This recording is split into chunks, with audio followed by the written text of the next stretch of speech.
am I doing? This isn't my kitchen. Oh, do you like my hat? Anyway, what am I doing? What are these things? Sponge and some dirty water? The Wrangler stars last year planted this beautiful orchard. They have pears, they have apples, and they have peach trees. So these little beauties are going to be sitting at the base of their tree as yard art. All right, let's get started. So I am really going out on a limb here with this craft video. And I say that because Martha Stewart comes to mind. The road into craftdom is a very slippery road. So I'm wearing my gangster hat to kind of break up that image of homemaker, Molly homemaker crafter. These are gangster sculptures. We're making the real deal, totally legit. Peaches, apples, pears, local apples,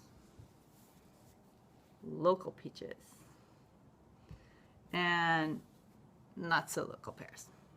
But it's not pear season, so we'll work with what we have. All you need for this project is a big bag of clay. You need some slip. For those of you who are into sculpture and ceramics, you know that slip is just slimy clay goo. Slip is our glue. I'm going to start with this beautiful golden delicious apple, and this is my model, and I'm going to closely sculpt an apple in the similar shape. Once I do that, I'm going to cut that apple in half, and if you don't have a wire, fancy wire cutter like this one, you can use dental floss or just a really thin piece of picture wire. The tools that I have, I think they're like $7 and part of a basic sculpting kit for like kids going into art class. It's pretty straightforward. So you can improvise for all of them. So we're going to cut our apple in half, our clay apple, and we're going to hollow it out, scoop out its guts. We don't want the walls of the apple to be too thin because it will kind of collapse and bend under the weight of itself. But we don't want them so thick that they explode in the kiln. So 3/4 of an inch, ½ inch, somewhere around there is pretty good wall thickness. It will support itself and we won't have an explosion. We're also going to need to pierce a hole somewhere, and I usually put it at the very bottom in my clay apple. Here, I'm going to stop using that and start using my clay apple. So we'll pierce a hole in the bottom, usually right in here. I didn't do that with this apple, so I'm just going to have to drill it, I guess. This one hasn't been fired yet, so it's still soft. This is what we're going to make. And because I don't have a kiln, I'm going to take these into Portland to the ceramic shop, and they're going to fire them for me. I'm not going to glaze them. I'm going to leave them raw porcelain. They will come out bright white. They'll actually look like this guy. Now, I fired this guy years and years and years ago. This was one of my first that I had done. It's a tomato study. I know, it's terrible. It doesn't look like a tomato.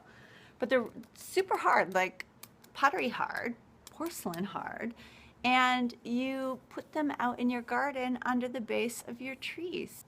And one of the most beautiful things about art is finding it in unexpected places. Here are the tools. So, cutter thingy, cutter wire, whatever you call it. This is a glorified popsicle stick. If you just have a popsicle stick, use it. This one has just been sanded smooth and kind of round, and so when you're working on things like this, you can kind of get in there and shape it.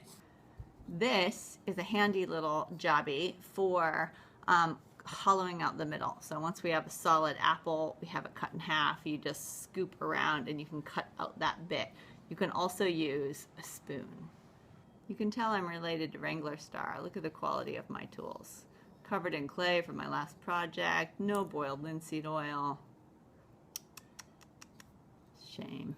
Anyway, now these, if you want to get all fancy, you can get little paintbrushes, and they actually work to smooth the texture of your apple before it's fully dry. You want to wait a little while and get it sort of surface dry so you don't leave brush strokes. But you can see these, I made these guys in the fall, but they haven't been fired yet, so they're still really soft. I don't know if you can see, but this is actually creating a lot of clay dust, just this soft little bristle brush. So that shows you how gentle the clay is before it's fired, even though this is dry, dry, dry. If I wanted to smooth this out, I could take some sandpaper and really get after it. But I like the little divots and bumps and the imperfections and little bits of fingerprint and all of that that's on here. I think it's character and adorable. So I'm gonna leave that and not get all fussy with this little thing. But if you're a perfectionist and you like super smooth, perfect things, this little thing has your number. What else is in here? This. Looks like a dental tool. Yeah, I guess you could do some pushing and scraping and smoothing with this little thing. And it might be handy. This is a really handy thing. It is just a flexible little piece of metal. It has, oh, this one's not serrated. Sometimes you can get them where the edges are serrated. And this is a smoother, so you just wrap it around your item and you can move and manipulate the clay in kind of circular arcs. So these are actually quite handy. These are the tools. The best tool of all, these little guys. Clay is easier to work with when it comes up to body temperature, so it's nice to just knead it and get it a little bit warmed up. So I have my clay ball. I could, size-wise, I could make this into an apple. It's about the right size for a pear.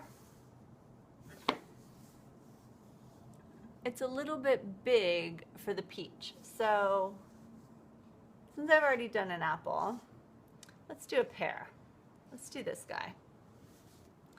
So basically you just start working the clay in the general shape that you want. The beauty of real fruit, and when we see art that mirrors or mimics real life, is that we recognize, something in us instinctually recognizes that that is a true representation of a pear or a fruit. So when you work from a model, each side is different because it's nature. So continue to rotate your model around so that you get a proper likeness. Okay, so I have the general likeness of my pear. Has a similar neck, it has a similar little bulge on this one side. The bottom indent is about the same depth and shape. So now the fun part.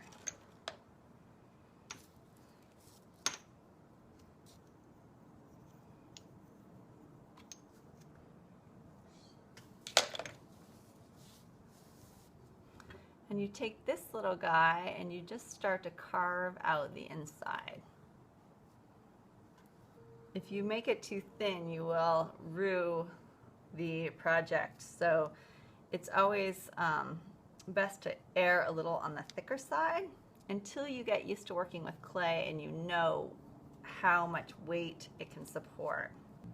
You also don't want to use extra clay and make it way thicker than you need because you run the risk of it exploding, and it's just wasteful. You can make more sculptures with the clay that you scoop out of the middle.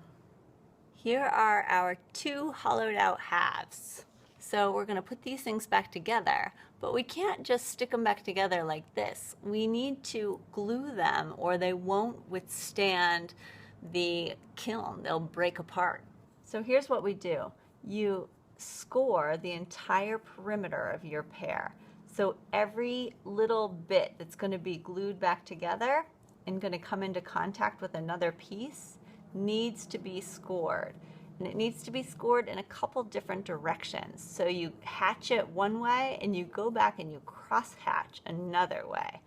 So these little grooves are going to hold that slip and they're going to hold our pears together.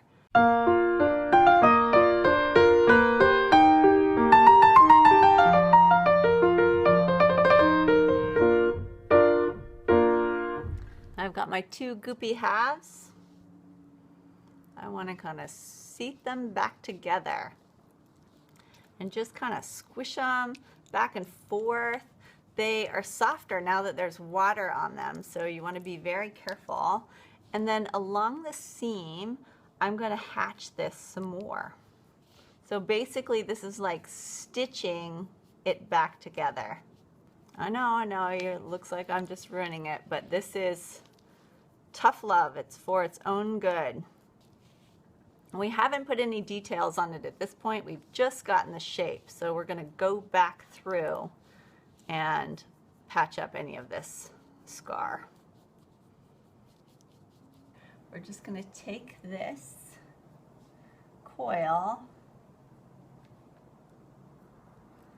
follow the seam. This is when one of these popsicle stick guys comes in handy, is you can smash and drag that coil down into your clay. So I just start by dragging it out on one side and half flattening it, and then I will flip the pear around and do it on the other. You can go back over the top of it and just kind of finish flattening it out just so you don't see that ridge. So there we have a beautiful shape that's not too far from where we started. It's a little off. So I'm going to find the most identifying feature of this pear, which was this flat side here, and then there's a bulge over on this side. And I'm just going to give it another shaping.